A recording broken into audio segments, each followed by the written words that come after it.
What's up, WJRR.com? It's Super Dave broadcasting tonight live from the House of Blues before Filter and the Stone Temple Pilots take the stage. It's live web chat time right now. Joining me, taking over the camera, Mr. Chester Bennington and Robert DeLeo from the Stone Temple Pilots. Guys, it's all you. All right.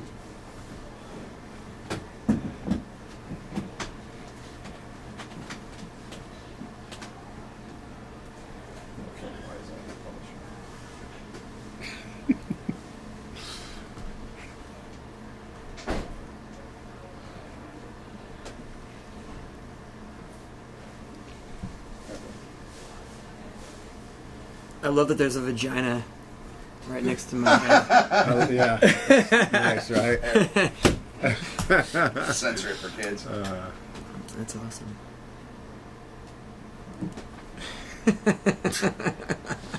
You're kidding me.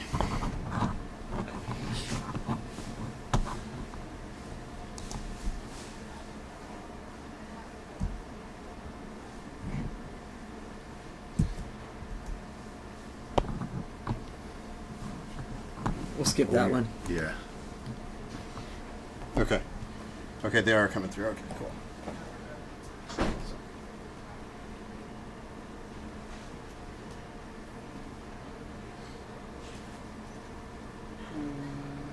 So they're just going to come in here at the top. So we just answer them as we want to go? Yes, sir. Okay.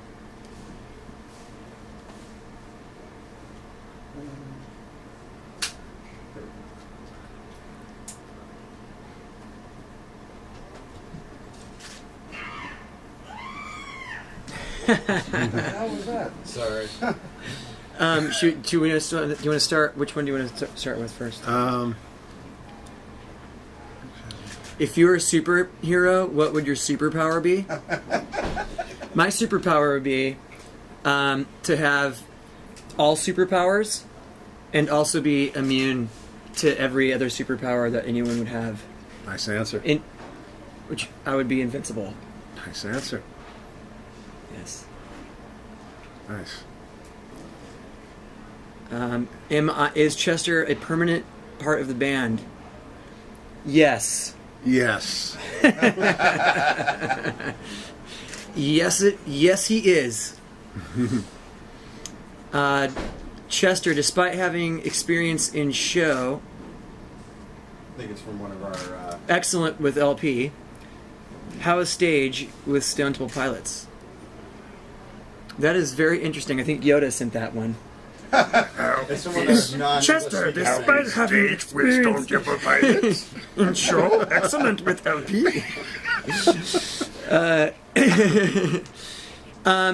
Well, the music is totally different. The style of the bands is completely different. But the experience on stage is very similar. I mean, we all really have a good time performing together. The quality of the musicianship is really is the best, and so for me, I'm having a great time, and I know that the other guys are having a great time up there too. So the shows are I mean, we're crushing it every night. We're having a great time, and the songs Absolutely. are great. Yeah. So the audience is chanting STP, and that's always a good sign. Yeah. So in that way, it's very similar. Let's see. So when will your whole album come out? We want more STP. Well, I think what we're going to do is we're going to make another EP and be the first to release a double EP. And then what's great Right. about that? What's great Right. about that is then you can listen to them all back to back Right. as an album. Right. Right. So, Yeah, I mean we have limited time. I am in Lincoln Park, and I've got responsibilities there. We're working on a new record. So for us to take advantage of maximizing our time, we need to record, in like hyper packed periods of time. And so for us, I think we're recording smaller amounts of music, and then releasing them more often is probably the way we're going to go for a little while. Yeah. It's a little more enjoyable being in the studio recording 5 songs rather than 10 songs. It's, Yeah. You know? I mean, it's like the focus is so definitely. tight, and if you don't like a track, we write another one and we work on Definitely. that song. Yeah. It's really good. Yeah.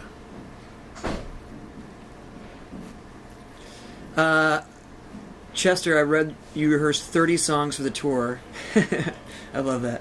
We've only seen 15 or so when we bust out some new ones or change the setup. We're playing 17 songs. We rehearsed those 17 songs. And we actually are adding today. We're adding Meat Plow, and we're also adding our new song Blackheart, which is a new single that came out, actually hit the radio today. And we're also most likely going to be adding in the next couple shows Lady Picture Show. Nice. So that's I don't know if that song will be replacing a song on the set or if we're going to just add it, but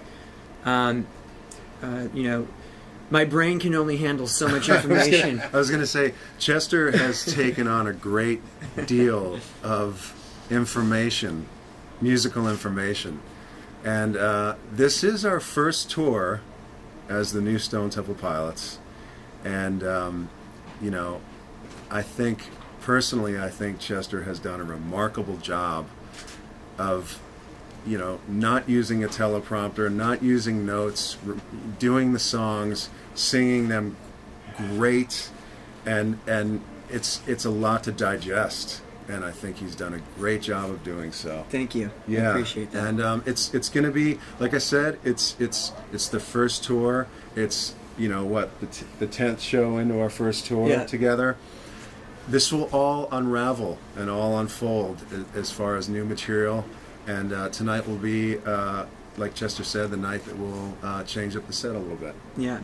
I mean, we have like lots of really big ideas of, going out and playing an entire album, as a show, whether it's, Core or Purple or Tiny Music, whatever it is that we want to do. But we're going to I would like to take things one step at a time. Yeah. Because the last thing I want to do is be reading notes off of a stage because my brain is it's like a shotgun blast of information. It's just, it's like so. Yeah. But that's a good question. Can we describe the song Blackheart? What it's about? Can it be considered as a love song? I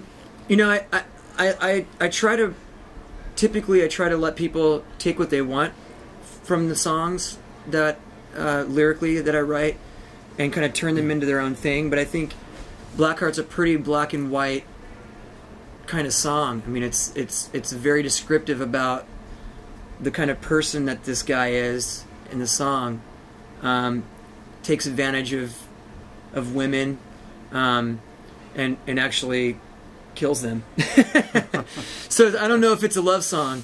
I think that there's an element of love coming from the women because they fall for this guy, but he's a predator, and that's kind of the vibe of the song. I hope I didn't ruin it for everybody, but at the same time, songs are open for interpretation. That's what they're all about. I write songs all the time in Lincoln Park that are very specific for me, and then Mike takes a hold of them, and then he writes lyrics that matter to him, and somewhere we kind of combine our separate stories into one thing, and at the end of it, it turns into this very ambiguous song that can mean anything to any person that hears it, and so I really prefer not to tell people what the songs are about, but let them kind of figure them out for themselves.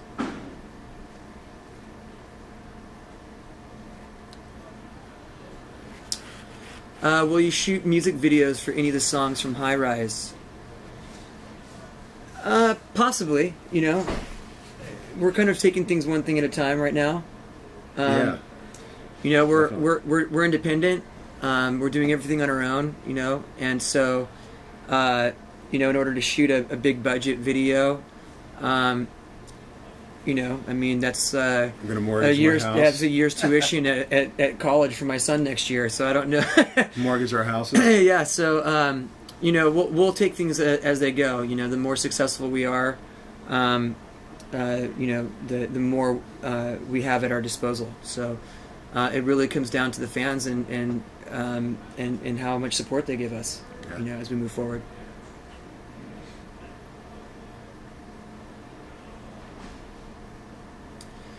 Does it make it easier to remember the lyrics since you grew up with their songs? I think lyrically, no, but melodically, yes. I've never really been a guy that, like, from my wife, for example, hears a song, and somehow she knows all the words, like, the second she hears it. I could listen to a song for 20 years and still get the and still get the words wrong. So from a melodic standpoint, yeah, it helps. But I have like a process of how I learn lyrics, especially in this case with STP. Yes, you do. It's a pretty boring process, but I try to write, listen, sing the lyrics over and over and over again until they become second nature, and then I usually have that down before we get to rehearsals. So It's pretty bad when I wrote them and I can't remember them.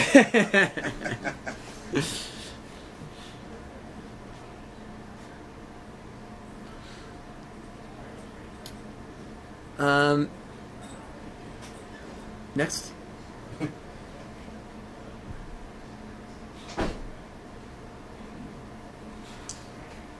How do you usually start off writing a song? Well, I mean, I think the thing that attracted me to writing music is there's really no rules. Writing a song can be many, many different avenues of inspiration. It could be something you're going through in life. It could be something that you're listening to at the time that could spark something. It's there's really no rules to it. I think you know, that's what's great about it. I think it starts off in many different ways for me personally, writing music, and that's what I enjoy about it. How about you? You know, I found that when I try to sit down and write, if I'm like, you know, I need to sit down and write songs, there's only so many notes, which is really great. You know, you have eight notes to choose from, so it's kind of easy to put any number of them in any order, right? Yeah. So that part's kind of easy. When I've done that in the past, I typically write a lot of stuff that doesn't matter. So I've learned from me, my process usually is I sit and I wait until I'm inspired, until something is pulled out of the ether, and it's kind of like, you know, I think musicians kind of have an antenna that other people don't have. We have kind of access to these things that people who aren't musicians or they don't really have that access to it. And so for some reason it's like, you know, a song will just come and it happens very quickly, and my brain gets excited and my heart gets excited, and then it's a matter of like scrambling to capture the idea before it vanishes back into the ether. So for me, I always keep my phone on me. I've always got the ability to record an idea or a melody, and then I can be anywhere, anytime, and have that inspiration. And then from there, I kind of start building the song from that point.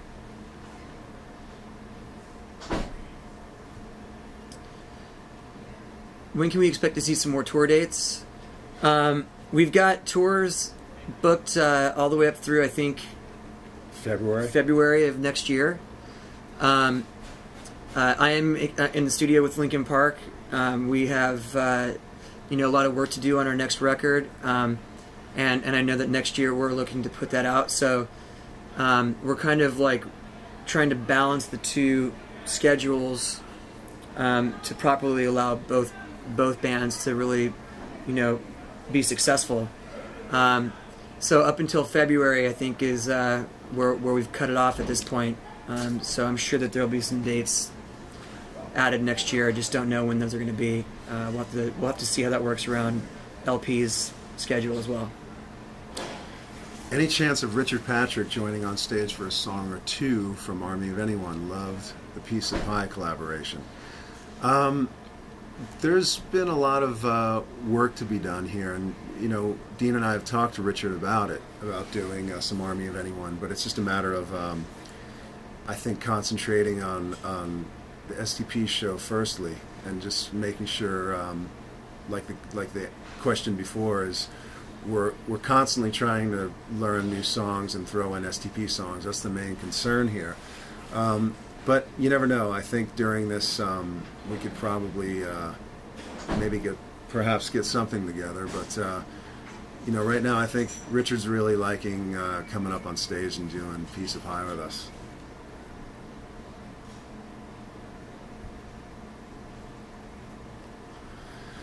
What will the rest of STP guys doing while Chester is back with LP? I'm personally going to start a worm farm. Night crawlers are us. Just joking. I was watching Dumb and Dumber the other night. I just wanted to say that in an interview for once in my life.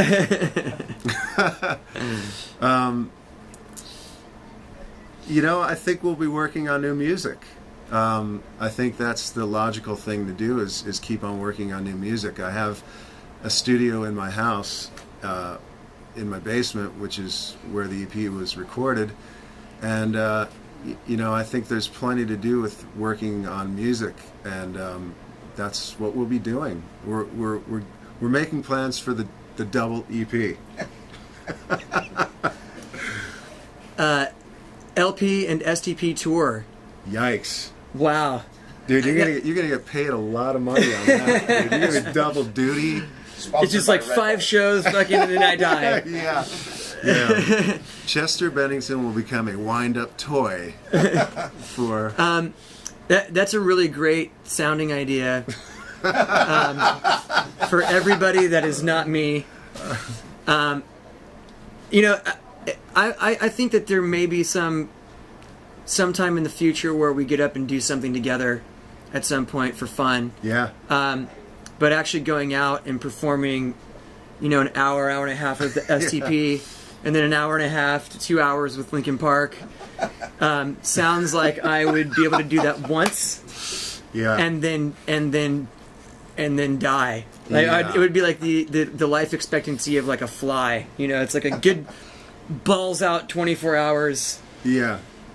And then everything's over. And then it clicks over to the beginning of the $6 Million Man. Yeah. We have the technology to rebuild him. You could call it the Worm Farm Tour, brought to you by 5 Hour Energy. There you go. What was the easiest and hardest part of joining your favorite band? It's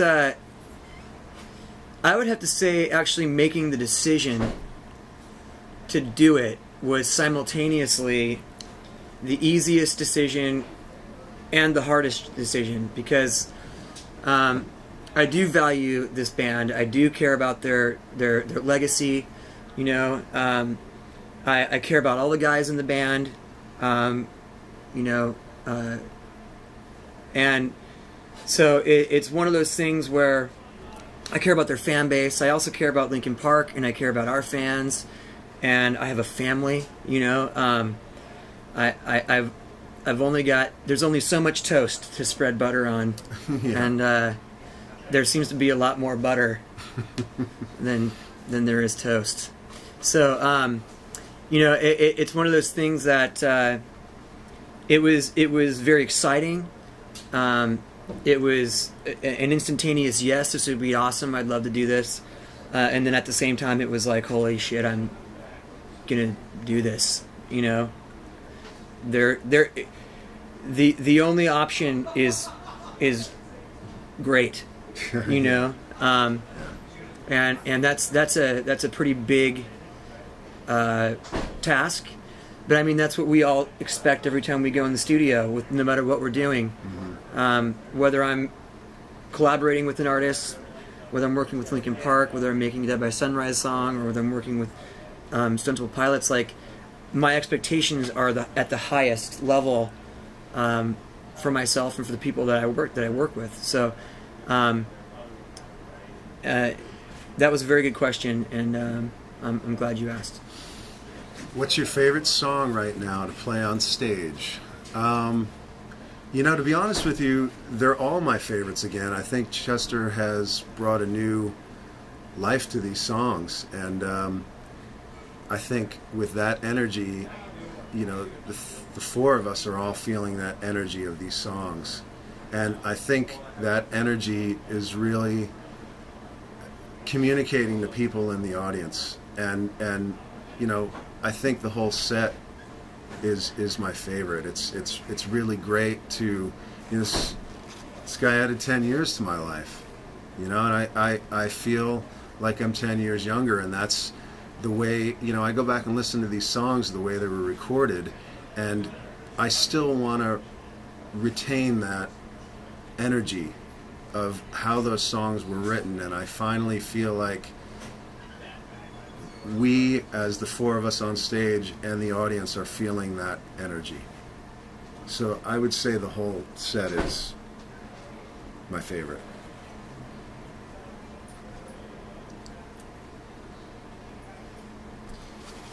Are you guys thinking of bringing the acoustic mini set back at some point? Actually, yes, we have been talking about that quite a bit. We've already got a lot of acoustic material that we could play. We considered doing some of that on this tour, but because this is our first time out, we wanted to kind of bring a higher energy set. We wanted to really kind of stick more to the electric side. But yeah, I mean, I might post this memo of us rehearsing Pretty Penny in your basement. Yeah. That was unmiked and just pure. It was just recorded on my phone on a stool as we did everything a cappella and acoustically, and it's ridiculous how good it is. And so but we've got a bunch of material that we could play, and also that we want to do together in the future. So as the audiences become more used to the idea of us moving forward, and coming to see STP play in bigger and better places, we'll definitely bring an acoustic mini set back in the fold. Do you have any habits before entering the stage? Well, for Robert and I, we always have to warm up our vocals to a certain degree. I like to get into a headspace of being at the venue and kind of being on and seeing the stage and saying hi to the crew and the other guys and the other bands, and kind of feeling that energy of being at the gig. So yeah, there's some certain things, we like to huddle together and crack some jokes before we go out.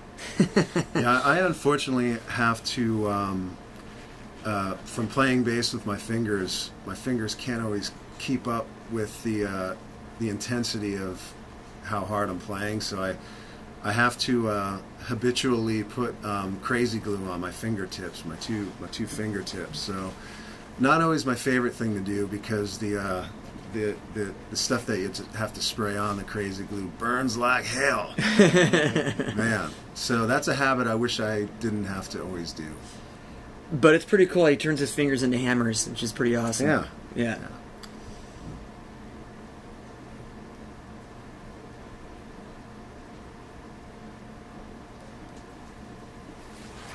Any other bands you look forward to sharing the stage with?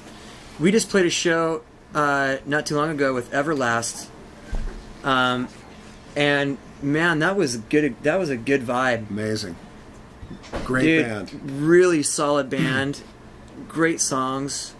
The vibe is I think what I look forward to in a show is something that isn't obvious, but also feels compatible and makes sense when you see the show together. And I know after we played that show, we were all like, dude, we gotta play more shows with each other, because Great band. You know, the vibe between the bands was great. The vibe between the crew was great. The audience was, you know, really enjoying the songs. I mean, they played them so freaking tight, man. It was so good. Yeah. And Eric's voice, dude, it just gets better. Yeah. It gets bluesier and more emotional, and you can just tell that they love what they do. So that'd be fun to go out with those guys on a tour, full tour. All right, guys. Well, we appreciate you joining us at WJRR.com. Right down on that stage in just a little while, Filter and the Stone Temple Pilots will take the stage. I hit the airwaves at 7 o'clock. Make sure you hang out, and I will have Blackheart for you just after 9 o'clock this evening. Thanks for joining us at WJRR.com. Thank you. Chester, Robert, see you guys later. Thanks. Rob, thanks. Thanks, Appreciate man. it, guys. Thank you. Awesome. And we're clear.